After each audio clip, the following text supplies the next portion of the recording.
kasi medyo natagalan to. Ito. Ayan. So, let's do the unboxing. Galing tong China. Galing ng China. Tama ba? So, 1, 2. So, bali 3. Ayan. So, nakaganyan. Wait lang. So, ito yan. So, ito yan guys. 3 phone case. Itong isa ay para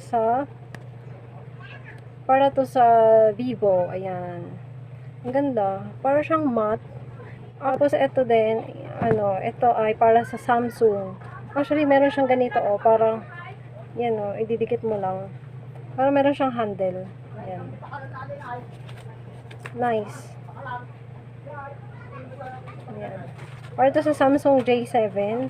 At saka ito ay para sa Vivo Y11. Ayan o. Nakaganyan siya. Okay. Tapos, ito ay ganito. Ito naman ay para sa ano siya guys, rubber. Hindi sila plastic. Rubber sila. Ito lang palang rubber. Rubber sila lahat. Parang matte. Ito rubber siya. Kaya mahal to. Medyo may kamahalan. Ito para to sa Oppo. Yan. Ito siya, rubber. Yan. Nagaganon-ganon.